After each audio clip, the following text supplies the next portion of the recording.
যে কোনো সময় অ্যাক্সিডেন্ট দুর্ঘটনাগ্রস্ত হবে। আস্তে আস্তে আস্তে আস্তে আস্তে দেখেন হেলমেটটা কার। দাঁড়ান দাঁড়ান, আপনি ওইখানে যান, আমি যাচ্ছি, যান যান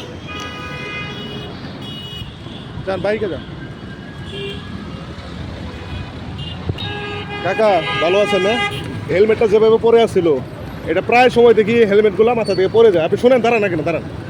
একটা গাড়ি, একটা মোটর সাইকেল তো এটার উপর দিয়ে যাইতো, মাস্ট অ্যাক্সিডেন্ট হইতো। এটা কি হইতো না ভাই?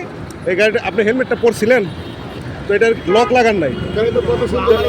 যদি লক যদি না লাগান ভাই, তাহলে এটা পরে লাভ কি? আর এই হেলমেটটা আপনার কোনো সিকিউরিটি দিবে না। এটা যদি অ্যাক্সিডেন্ট হয়, এটা একদম ভেঙে মুছতে আমার মাথা শেষ। 300 ফিটে দেখবেন মাঝে মাঝে। এই জন্য আপনি যে আপনার ভুলের জন্য আর একটা দুর্ঘটনা ঘটতো না। আপনি তো আমি আপনারা এই ভুল কেন করেন? আমি দেখবেন প্রায় সময় পুলিশ দিকে এবং ওরা মাথায় দিয়ে আবার খুলে, মানে যে এরকম আপনার মাথায় ছিল এরকম খুলে আবার দেয় আমাদের দেখে। আবার এইভাবে যদি থাকে লক লাগানো নেই, দেখেন আপনাদের লক লাগানো নেই, লকটা লাগান। এত বড় একটা সচেতন মানুষ লকটা লাগালেন না, গাড়ি চলে চলে একটু আপনার ভুলের জন্য একটা অ্যাক্সিডেন্ট হইতো এখানে, কারণ ইউরোপ থেকে গাড়িগুলো নামে স্পিডে আসে। এটার উপর দিয়ে গেলে মোটর সাইকেল, অন্য 4 চাকার সমস্যা নেই, কিন্তু মোটর সাইকেল অ্যাক্সিডেন্ট হয়ে মরে যেত। কাকা আপনি কি বয়স্ক মানুষ, পাঠাও চালান।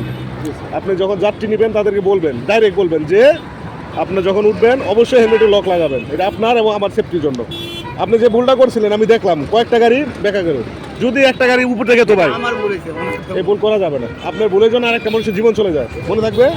ঠিক আছে, দেখতে পাচ্ছেন এই যে হেলমেটটা পরে গেছিল, যার জন্য একটা বড় ধরনের একটা দুর্ঘটনা ঘটতে হচ্ছে। যে এরকম রাস্তার মাঝখানে দেখেন হঠাৎ করে দেখবেন প্রায় মোটর সাইকেলের পিছন থেকে যে যাত্রী থাকে তার হেলমেট পরে যায়, এইরকম হয়। তো আমরা একটু সচেতন হবো, হেলমেটগুলো লকগুলো লাগাবো হুইকগুলো, যাতে হেলমেটটা না পরে যায়, যাতে আরেকজনের কোনো দুর্ঘটনার সম্মুখীন না হয়। সবাই ভালো থাকেন, সুস্থ থাকেন, সবাই ট্রাফিক আইন মেনে চলেন, সবার নিরাপত্তা নিশ্চিত হোক, এটাই কামনা করি।